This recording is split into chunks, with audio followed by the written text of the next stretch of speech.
गुरुवार को देश एक महत्वपूर्ण सैन्य अभियान ऑपरेशन सिंदूर की वर्षगांठ मना रहा है। इस मौके पर केंद्रीय मंत्री जुएल ओराम ने भारतीय सेना के पराक्रम की सराहना की। उन्होंने कहा कि 22 मिनट के उस साहसिक ऑपरेशन ने दुनिया को बता दिया कि भारत अब कोई सॉफ्ट कंट्री नहीं है जो चुपचाप हमले सहता रहे। केंद्रीय मंत्री जुएल ओराम ने आज ऑपरेशन सिंदूर की वर्षगांठ पर तीनों सेनाओं के जवानों को बधाई दी। ओराम ने प्रधानमंत्री नरेंद्र मोदी और रक्षा मंत्री राजनाथ सिंह के नेतृत्व की सराहना करते हुए कहा कि इस ऑपरेशन ने भारत की छवि को वैश्विक स्तर पर बदल दिया है। केंद्रीय मंत्री ने कहा कि यह ऑपरेशन भारतीय सेना के सबसे बेहतरीन ऑपरेशनों में से एक था।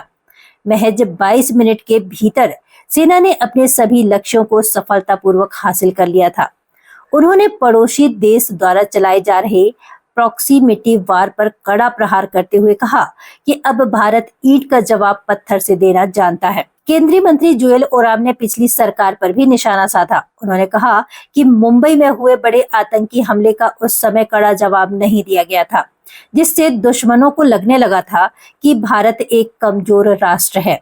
लेकिन ऑपरेशन सिंदूर ने इस धारणा को पूरी तरह से ध्वस्त कर दिया है। सेना के तीनों अंग को और बहुत बहुत बधाई देता हूँ।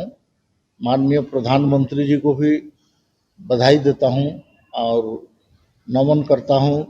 आपका गृह मंत्री, हमारा राजनाथ सिंह जी रक्षा मंत्री, ऑपरेशन सिंदूर ये one of the finest operation था।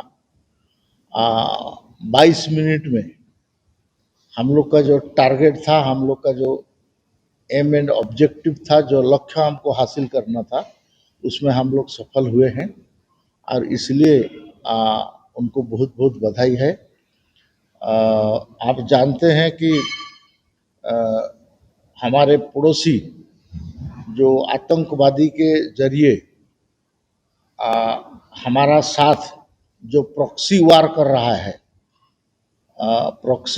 रहा है, इसमें वो कभी भी सफल नहीं होगा और इसको जवाब देने के लिए आपका मुंबई में बहुत बड़ा आक्रमण हुआ था, उसका जवाब नहीं हुआ था।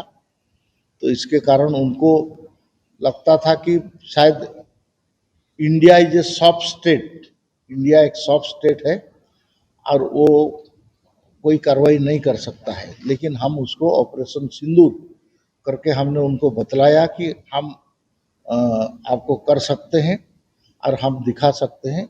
इस के बारे में हमने उसको प्रमाणित किया है। मैं इसलिए पुनः एक बार बधाई देता हूँ।